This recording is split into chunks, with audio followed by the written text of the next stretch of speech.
morning, Pilipinas, Luzon, Visayas, at Mindanao. Lakasan natin ang radyo at sabay-sabay na sumigaw ang buong sambayanan ng Ching Positive! Ito na po ang yugto na tinatawag nating Buhay Mo, Inspirasyon Ko. Kilalanin po natin ang isang chemical engineer na nag-top sa board exams pero binayaran ng napakaliit na sweldo sa una niyang trabaho. Ano ang ginawa ng isang chemical engineer para mapabilang sa matagumpay na top 19 elite global ambassadors ng isang networking company? Please welcome to Ching Positive, Jogi Guillermo. Good morning. Good morning. Good morning, good morning, Jogi. Christina, good morning. Yes. Maraming salamat sa iyong pagdalo dito. Sige, Christina, first question. Siguro kasi, Jogi, alam mo, mahirap for us to process kung paano ka naging underpaid. Okay? Given us, nakalagay nga dito na isa kang chemical engineer. Di hamak na talagang mataas na kurso yan. And I'm sure ibang klase din yung, sabihin natin, yung pinagdaanan mo para makamit mo yung title. Not just the title, but even yung, di ba, yung mga exams na kailangan mong ipasa. How did that happen na underpaid ka sa una mong trabaho? Akala ko nga lang dati kasi pag nakatapos ka, tapos na. Hindi pala. Pag nakatapos ka, Umpisa pa lang. tapos ka rin. Oo.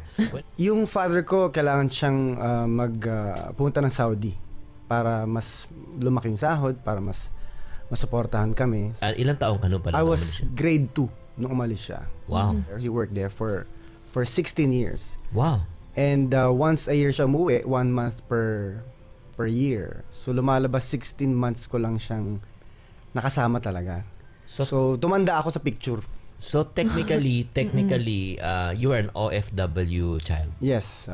Anong nararamdaman ng isang 8-year-old na may alam mo ba na matagal siyang mawawala? Hindi eh. Kaya nga gusto ko malaman Ano yung konsepto, yung proseso. no? Oo. Basta aalis daw yung father ko and then para daw mas maraming laruan and pagbalik niya sigurado daw mas maganda yung buhay namin. Kaso nga lang syempre pagbata ka, lagi mong tinatanong na kailan uwi si Papa? Kailan uwi si Papa? Wow. So malapit na gano'n lang. Tapos hanggang sa yun nga dumaan ng 1 taon, 2 taon hanggang sa naging nakasanayan na rin. Kaso, syempre pag nakikita mo yung mga friends mo na pag may event, kompleto sila. Yun yung medyo naging kulang. Oo. Kaya sabi ko, gagawin ko ang lahat talaga para maging buo yung family namin. So, how was that like nung pagbalik niya? And syempre masaya na, kompleto na kami. Oo. Yun pala, syempre, kailangan pa rin mag-work. Hindi naman porkit wala na siya doon. Sabihin, mag-stop na rin siya mag-work. Kaso ang problema is, in a way, may edad na siya. Hindi na siya makahanap ng trabaho sa Philippines. Iba na yung orientation dito. Oo. So, ibig sabihin, 16 na taon na nagtrabaho, pagbalik dito, ubos din. Yeah, yung naipon nila for 16 years, naubos in just 6 months. Wow! That's crazy. Oo. So ako na talaga, ako yung naging breadwinner sa amin. Kaso nga lang, ang dilema ko is, sa sahod ko, malabo. Pinakamatinding pagsubok na dinaanan mo nung syempre, 'di ba? Ano yan, question mark yan liit ng sweldo ko, tapos nothing is really working. You've been trying your best, 'di ba? Pero wala pa rin nangyari. Ano yung pinakamatinding pagsubok na dinaanan mo talaga? So yung lowest point ko is nung one time na nagkasakit yung mama ko.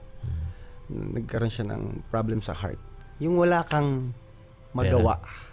So kailangan lang humingi ng tulong sa kamag-anak sa US. Alam mo, Christina, this is a really typical OFW, no? Yun talagang hindi lang nangyayari sa Pamilya Jog at marami tayong mga manonood ngayon at nakikinig ngayon. I'm sure.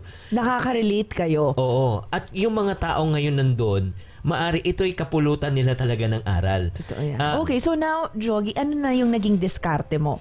Given that failed na nga lahat, di ba? Yung dalawang attempts to actually generate income, hindi, sabihin natin, it fell through.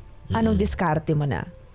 One Thursday night, I received a call from a friend ng college days. Hanggang sa mayroon siya daw na-meet na engineer din about my age. Na was making big 6 figures per month. Pag ganyan kasi, I believe kaya yumaman na isang tao, bakit kumikita ng maganda? Kasi meron lang siyang alam na hindi ko lang alam. So, kailangan ko lang alamin ko ano yun. Kasi meron din silang ginagawa na hindi ko lang ginagawa. So, yun pala, networking. So, una, ayoko kasi sabi ko hindi ko yan linya. Kasi dalawa klase ng tao may career-oriented and may result-oriented. Okay, ulitin natin. Career-oriented and result-oriented. Oriented. How would you differentiate the two? Yung career-oriented, ito yung after your schooling, syempre gamitin mo yung pinag-aralan mo. And to the point na it doesn't matter kung magkano income mo, importante masaya ka sa ginagawa mo. Okay, Yun oo. Galing ako doon. Parang madaming taong nanlilinya sa ganyang category. Hello. Okay. Nag-enjoy pero every paycheck, yung pera, dumadaan lang sa kamay. So ano naman yung result-oriented? Ito naman yung, it doesn't matter kung anong ginagawa mo, basta moral, legal, ethical. Importante yung take home mo for your family. Oh. So nung nakita ko yung resulta nitong tao na to, sabi ko gusto ko yan, kahit di ko niya yan, gagawin ko talaga yan. Hanggang sa pinag-aralan ko siya. Kasi kailangan yun eh. And I believe you have to master your craft.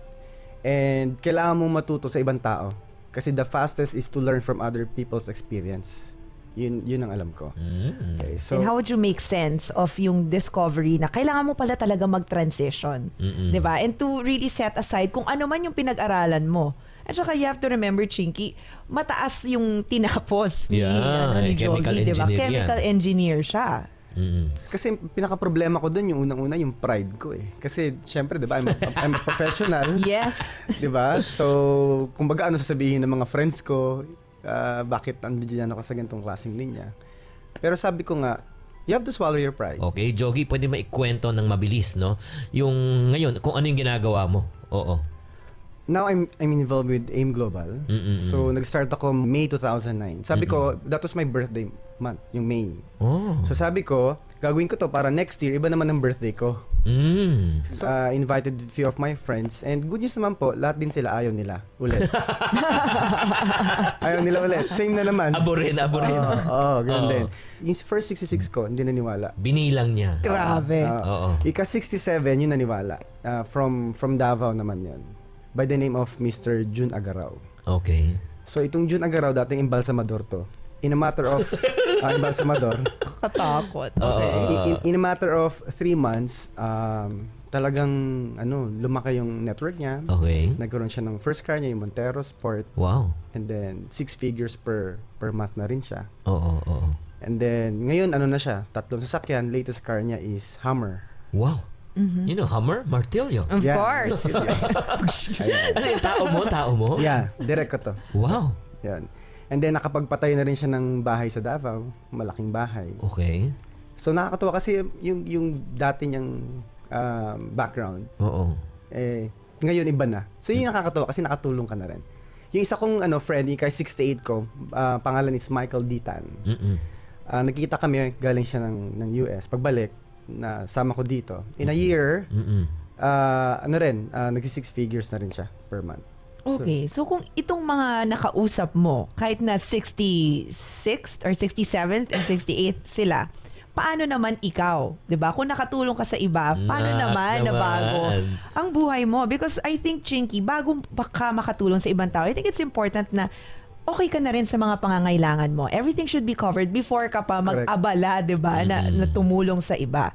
So ano yung mga naipundar mo? If we're talking about yung mga natulungan mo, nakapagpatayo ng bahay, may ganitong klaseng sasakyan, where does that leave you? Now I have 4 cars. Yes. Can I borrow one? Okay. Yung first ko is Pajero. Second ko is Tucson. Okay. Yung third ko is yung sports car na Nissan 350Z. And yung fourth ko is Hummer din. Okay, the reason why pinag-usapan natin to Chinky is because we want to highlight the fact na results-oriented siya. Okay? So definitely gusto niya yung end result, kung ano man yung outcome, 'di ba? Kung ano yung yung mga naipundar mo. Oo. Ano naman ang feeling na wow, 'di ba? Parang from being career-oriented, you shifted to being results-oriented and yan na yung mga nakikita mo ngayon pag uwi mo sa bahay.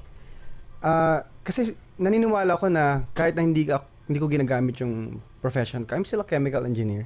So pwede kong balikan siya. Pero importante sa akin kasi is yung sa family talaga. Oo. So nung una yung wife ko, ayaw niya ako ulit mag-network na ulit.